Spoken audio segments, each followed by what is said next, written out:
بسم اللہ الرحمن الرحیم۔ السلام علیکم ورحمۃ اللہ وبرکاتہ۔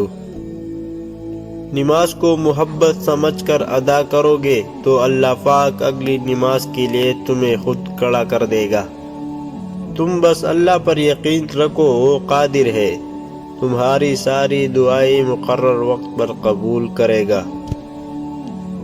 سب کچھ عارضی ہے، جذبات، خیالات، منظر، لوگ اور یہ دنیا۔ جب تمہارا دل کسی کے گلے لگ کر رونے کو چاہے تو قرآن کو گلے لگا لینا۔ جب دل اداس ہو اور وجہ بھی سمجھ نہیں آ رہی ہو تو سورہ رحمان پڑھ لیا کرو، دل کو سکون آ جائے گا۔ پریشان ہو، یقیناً تم نے نماز اور قرآن چھوڑ رکھا ہے۔ اگر دنیا پتہ کرنا چاہے تو اپنی آواز میں نرم لہجہ پیدا کرو، اس کا اثر تلوار سے بھی زیادہ ہے۔ درد کتنا بھی ہو، اللہ کے آگے رونے سے سکون میں بدل جاتا۔ آزمائش بھی اللہ کی طرف سے تمہارے لیے یقین کا امتحان ہوتا ہے۔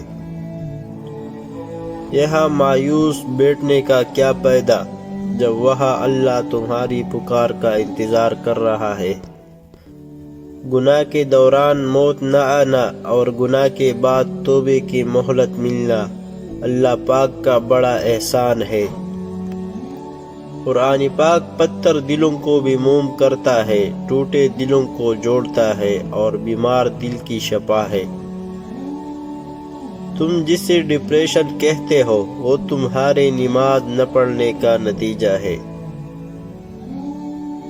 دعائیں نصیب سے نہیں بلکہ نصیب دعاؤں سے بدلتا ہے۔ تم اتنی یقین سے مانگو کہ تمہارے یقین کے بعد کہانی معجزوں کی لکھی جائے۔ تم سمندر کی گہرائی سے پکارو گے، اللہ وہاں بھی تمہاری سنے گا۔ کچھ رشتے اللہ تعالی خود ختم کرواتا ہے تاکہ ہمارا زندگی خراب نہ ہو سکے۔ بے شک وہ جو کرتا ہے بہتر کرتا ہے۔ باپ اولاد کے لیے وہاں تک ہاتھ پلا دیتا ہے جہاں وہ پاؤں رکھنا بھی پسند نہیں کرتا۔ رب واقف ہے تمہارے دل کی تڑپ سے، وہ ضائع نہیں کرے گا۔ دعائیں تمہاری، ذرا صبر کرو۔